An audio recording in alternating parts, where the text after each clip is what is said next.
संत हरि भक्तन की, वृंदावन धाम की, सकुदेव भगवान की। हर्षवर्धन जी, राधे राधे महाराज जी। महाराज जी, यदि जीवन में बुरे कर्म हो जाएं तो क्या भगवान का नाम जप उनका प्रायश्चित है या फिर उन कर्मों को भोगना ही अनिवार्य है महाराज जी? भगवान के नाम जप से तो नष्ट हो ही जाते हैं, लेकिन वर्तमान के बुरे कर्म, जो कर्म प्रारब्ध बन गया है वो नहीं, वो भोगना पड़ेगा। जैसे कि पिछले जन्म के जो भी वो जिनमें से जो प्रारब्ध बन गया है, इस शरीर की रचना के समय जो प्रारब्ध बन गया है उसे भोगना पड़ेगा, उसे नहीं काट सकते। बड़े बड़े संतों को भोगना पड़ता है। अब जैसे हम इतना डट के नाम जप करें कि पहले वर्तमान की गलतियां जो हमारी हुई इस जन्म में वो पवित्र हो जाएं, फिर पूर्व जन्म के कर्मों का जो संचित माने गोदाम जमा है वो भस्म हो जाए और प्रारब्ध को भोग लें, तब हम निष्पाप हो जाएंगे। बहुत बड़ा कार्य है। इसीलिए पूरा जीवन पाप ना करते हुए, धर्म से चलते हुए, एक एक कदम सावधानी से नाम जप करते हुए, तब वो निष्पाप हो जाता है। निष्पाप होना बहुत कठिन है, क्योंकि जब से सृष्टि हुई तब से हमारा हिसाब किताब चल रहा है और आज तक भजन नहीं हुआ।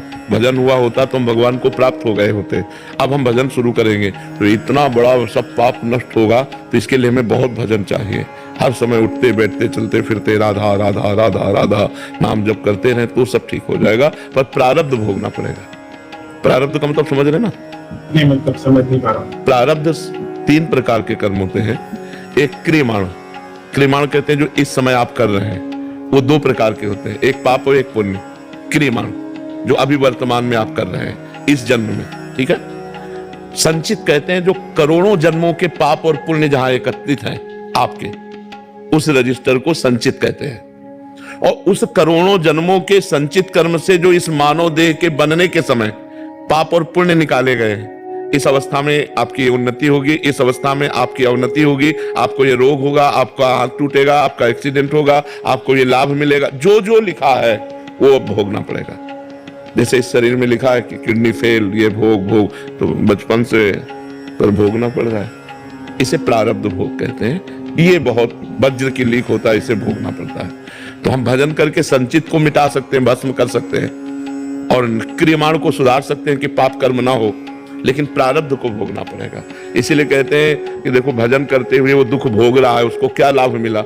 लाभ तो मिला, उसका अगला संभल गया, पिछला संभल गया, वर्तमान में जो प्रारब्ध हो गया उसे भोग के काट दिया, अब वो भगवान को प्राप्त हो जाएगा।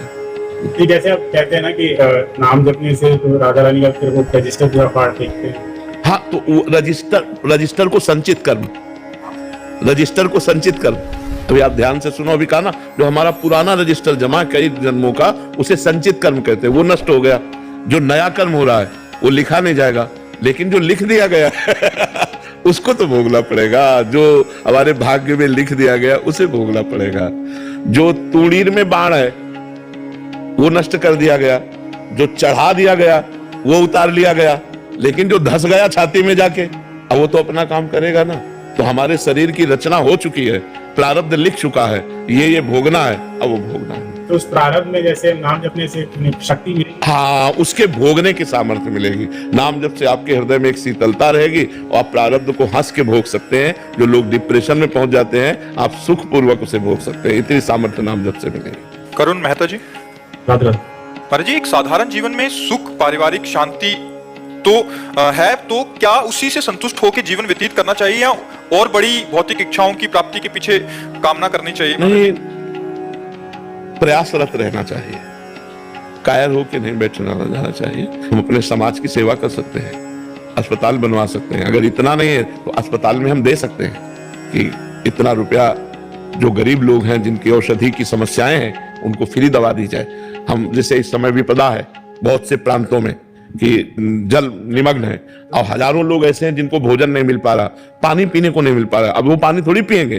तो अब जैसे हमारे पास 100 रुपया भी है, हम एक बिस्लरी की बोतल एक विपदाग्रस्त को दे देते हैं तो हमारी सेवा बन जाती है। अर्थ कमाना जरूरी है, क्योंकि अर्थ से हम बहुत प्रकार की सेवाएं कर सकते हैं, समाज को सुख दे सकते हैं। तो अर्थ की भावना करना कोई निषेध नहीं है। गृहस्थी में अर्थ संग्रह करना आवश्यक है, तो हमें लगता है कि कामना करनी चाहिए। महाराज जी, कई बार ऐसा हो जाता है कि जैसे परिवार अलग रहता है, आपको अलग रहना पड़ता है, तो मैं अब ये तो प्रायः हमें लगता है ये शिकायत तो प्रायः सबकी होगी। कोई आर्मी में है, कोई पुलिस में है, कोई व्यापार में है, देश विदेश उसे व्यापारी को भी जाना पड़ता है। किसान है तो सुबह जाता है, दिन भर मेहनत करता है, रात्रि में आता है। तो हमें लगता है वियोग और संयोग ये खेल तो सबके ऊपर चल रहा है। कोई महीने भर में मिला के, कोई 2 दिन में मिला, कोई 10 दिन में मिला। परिवार को तो छोड़ना ही पड़ता है, व्यापार है, नौकरी है, इन कार्यों में फिर तो हमें लगता है थोड़ा मजबूत होना चाहिए। और एक दिन तो सबको छोड़ के जाना है उस दिल की भी तैयारी कर ले कि एक दिन तो सबको छोड़ के जाना है, सब कुछ छोड़ के जाना है, सबको छोड़ के जाना है। ये बड़ा दुखद विषय है इस लोक का। इस लोक का बड़ा दुखद विषय है। पूरे जीवन कमाकर मकान बनाया, पूरे जीवन भर सब कुछ किया और सब छोड़ के जा रहे हैं यार। सरकारी कर्मचारी की यही विविधता है, मेहनत कमाता है, रिटायरमेंट में मकान बनाता है, बिल्कुल फिर बच्चे भी नहीं रहते, वो तो पता नहीं कहाँ रहते। बिल्कुल बिल्कुल बिल्कुल। मनोज कुमार जी सादर प्रणाम। गुरु जी, मेरा प्रश्न है कि क्या जीवन में एक गुरु का होना अत्यंत आवश्यक है जिससे कि हमारा उद्धार हो सकता है? यदि एक सच्चे गुरु की पहचान करनी हो तो कैसे कर सकते? भगवान के सिवा हमें कोई सच्चे संत से मिला दे ऐसा असंभव, क्योंकि बाहर से सच्चाई नहीं जानी जा सकती। बाहर से वैभव दिखाई दे सकता है, वाक पटुता दिखाई दे सकती है, रूप दिखाई दे सकता है, शरीर दिखाई दे सकता है। स्थिति कैसे जानोगे? गुरु की जो स्थिति है वो तो नहीं जान पाओगे ना, वो भगवान जानते हैं। तो हमें लगता है हमें भगवान से प्रार्थना करना चाहिए कि भगवत प्राप्ति के मार्ग में हमको जो आप तक मिला दे ऐसे संत का संग करा दो। तो जब द्रवहि दीन दयालु राघो तो साधु संगति पाइए। जब भगवान द्रवित होते हैं तो संतों का संग प्राप्त होता है। साधुता और साधु भेष ये दोनों अलग अलग है। साधु वेश धारण करना सहज है, लेकिन साधुता लाना ये बहुत कठिन है। मतलब जो संतों के आचरण है वो होना बहुत कठिन है। साधु वेश तो कोई भी धारण, साधु महात्मा बाहरी बनने में थोड़ी देर, लेकिन पूरा जीवन हो गया, पूरा जीवन बचपन से जो भगवान के लिए हमारे अंदर में प्रेम होना चाहिए वो प्रेम नहीं, जो भगवान के लिए हमारा समर्पण होना चाहिए जब हम देखते हैं वो हमें कमी नजर आती है। तो अब सोचो बचपन से लेके अभी तक चल रहे हैं और हमें कमी ही नजर आ रही, अपने में कमी नजर आ रही, तो कैसे? साधु का जीवन केवल भगवान ही जानते हैं और साधु भगवान को जानता है, भगवान साधु को जानते। तो हमें लगता है भगवान से प्रार्थना करनी चाहिए कि साधु से मिला दो। नहीं तो जैसे हीरों की बोरियां नहीं होती, नहीं बोरियों में हीरा थोड़ी होता है कि भाई बोले ट्रक में क्या लदा, बोले हीरा लदा एक दो चार ऐसे, अरे ऐसे संतों की जमात नहीं होती। कोई एक पाओ भगत जी जो भगवान में तृप्त है, भगवान के चिंतन में डूबा हुआ है, वो पूरे लोक को पावन कर सकता है। एक महात्मा पूरे मृत्यु लोक का उद्धार कर सकता है। मम भक्ति युक्तो भुवनम पुनातु, मेरी भक्ति से युक्त महापुरुष पूरे लोक को पावन कर सकता है। सत्यरत्य सत्यरत्य सा लोकांतारयति, ऐसी सामर्थ्य उसमें आ जाती है। राम राम राम राम, राधा राधा राधा राधा, कृष्ण कृष्ण कृष्ण कृष्ण। तो धीरे धीरे विषयों का त्याग और भगवान के चरणों में प्रेम, बस ये सीधा साधा मार्ग है। नौटंकी नाटक से भगवान न मिलते, मोहि कपट छल छिद्र न भावा, निर्मल जनमन सो मोहि पावा, बस ये बात है। महाराज जी, जैसे हम पूजा तो सभी की करते हैं, सभी देवताओं की। मेरे प्रिय हनुमान जी हैं तो मैं उनको ज्यादा करता हूँ। क्या उनको छोड़कर मैं किसी और को भी अपना सकता हूँ क्या? सही बात पूछो तो एक ही तत्व है, तत्व एक ही, जो हनुमान जी वही सब तत्व है। जहां हमारी भावना ज्यादा जुड़े हमको वही प्रेम करना चाहिए। जैसे आप कह रहे हो हनुमान जी से, तो अब हनुमान जी को जो प्रसन्न करने के लिए वो राम जी के चरित्र हैं, राम जी का नाम है। जय हनुमान बोलो, हनुमान जी उतना प्रसन्न नहीं होंगे, और जय सिया राम बोलो, हनुमान जी प्रसन्न होंगे। क्योंकि हनुमान जी की प्रसन्नता, हम जिसको प्यार करते हैं वो खुश किसमें होगा, हम ये देखते हैं। तो हनुमान जी किसमें खुश होंगे? रामचरित्र सुनबे को रसिया, भगवान के पावन चरित्र सुनाओ तो वो रसिया है, वो आप पर प्रसन्न हो जाएंगे। जब भगवान सिया राम जी के चरित्र सुनाओगे, राम नाम का कीर्तन, सिया राम नाम का कीर्तन, तो हनुमान जी यत्र यत्र रघुनाथ कीर्तनम तत्र तत्र कृतमस्त कांजिलम वाष्पवारि परिपूर्ण लोचनम। भगवान के पावन नाम कीर्तन को सुनकर हनुमान जी के आंसू आने लगते हैं। और वहीं वहीं यत्र यत्र रघुनाथ कीर्तनम तत्र तत्र कृतमस्त कांजिलम वाष्पवारि परिपूर्ण लोचनम। हम हनुमान जी महाराज जहां जहां सिया राम नाम का कीर्तन होता है वहां सुप्रवाह करते हुए गुप्त रूप से विराजमान रहते हैं। तुम अपने हनुमान जी को प्रसन्न करने के लिए रामचरितमानस सुनाओ, सिया राम नाम कीर्तन सुनाओ, भगवान की महिमा, हनुमान जी प्रसन्न हो गए। अश्मिता सिंह जी गोरखपुर से। मर्जी राधे राधे। मर्जी, संतों को ईश्वरी साक्षात्कार होने के बाद भी संत जन किसी दूसरे से नहीं कहते कि मुझे साक्षात्कार हुआ है, ऐसा महाराज जी क्यों? एक लौकिक संपत्ति अगर आपके पास है तो आप उसे बहुत छुपा के रखते हैं, नहीं? सोना चांदी रुपया पैसा आपके पास जो मूलधन है आप उसे छुपा के रखते हैं। फिर भागवतिक संपत्ति को कैसे कहा जा सकता है? कैसे कहा जा सकता है? आप विचार करो, भगवान ने हमें क्या दिया है? ये बाहरी तो प्राकृतिक है, माया जनित है, हमें अंदर क्या दिया है? ये सब कैसे कहा जा सकता है? इसलिए कोई भी संत महात्मा ऐसा कहते नहीं मिलेंगे। जितने भगवत प्राप्त हुए सब ऐसे हैं, सब नम्र दैन्य।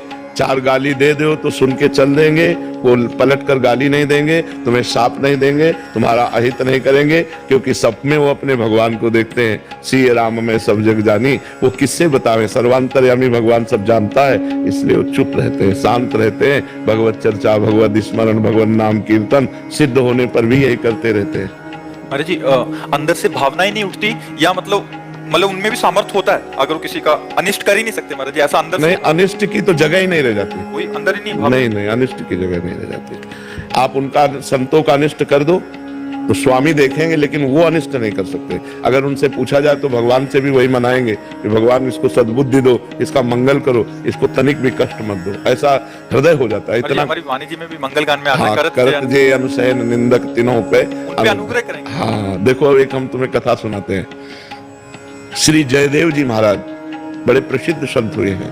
जयदेव जी, उनका गीत गोविंद प्रसिद्ध है, जिसे जगन्नाथ जी सुनकर के पीछे पीछे डोलते हैं, जो गीत गोविंद गाता है। ऐसी महिमा है गीत गोविंद की, बड़े सिद्ध महापुरुष। तो किसी भक्त ने उनको आमंत्रित किया, बुलाया अपने घर, गए, उसने अर्चना वंदना की और 4 असरफी दी। उस समय असरफी का समय था, 4 असरफी दी।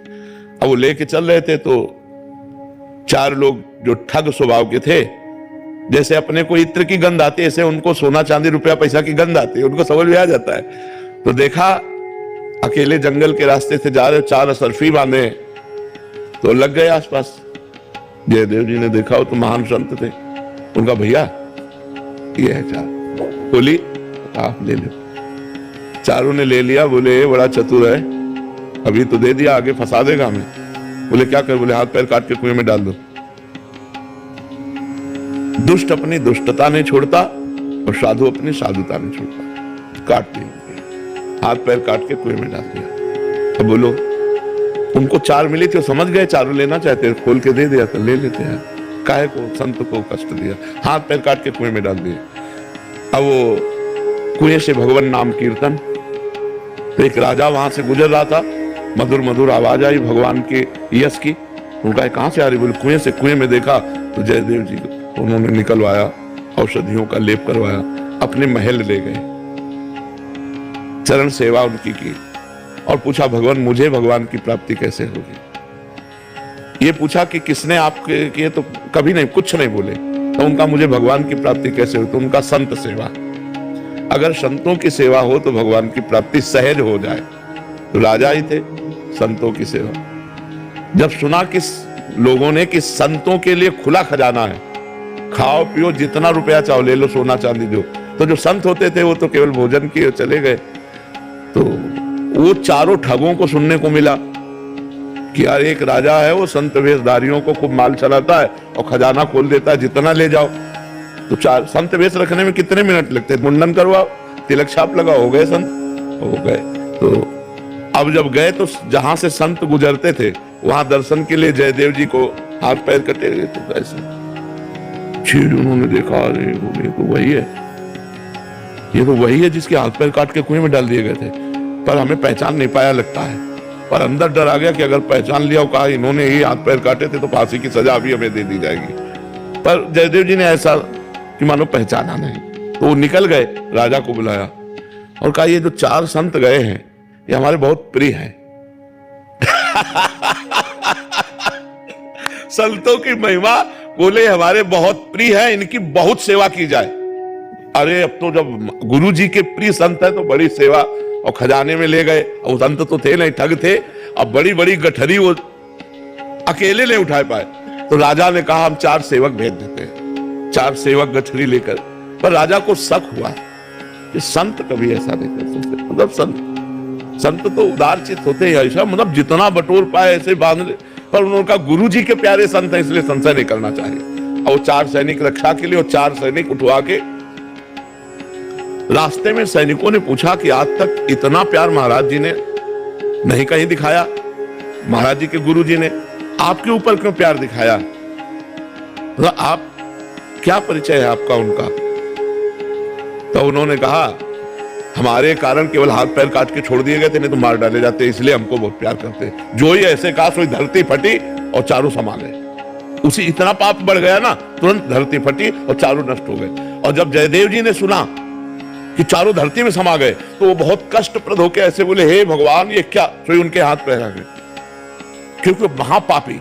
पर हम ये संत की साधुता देखे कि वो महापुरुष एक भी शब्द ने, अपने लोग देख ले बोले यही है, लेकिन वो ऐसा नहीं बोले, उनकी विशेष सेवा कर ली। तो संतों की महिमा तो बहुत विचित्र है। जो असली संत हैं, जो भगवान के प्रेमी जन हैं, वो जो उनके प्रति दुष्टता करे वो उसके प्रति भी साधुता करते हैं। उनका हृदय ऐसा हो जाता है वो किसी का अमंगल नहीं कर सकते। फिर अपने हृदय में जो अनुभव होता है भगवान की कृपा से, तो अहंकार रहित होते हैं, इसलिए वो कह नहीं पाते कि हमको ये अनुभव हुआ हमको, क्योंकि ये कहना अहंकार से आता है और अहंकार होता है नहीं, इसलिए दैन्य रहते, सबसे दीनता का व्यवहार करते, मांग के खा लिया, फुटपाथ में पड़े हैं और विश्वात्मा भगवान उनके अधीन है, भगवान उनके अधीन। ऐसे संत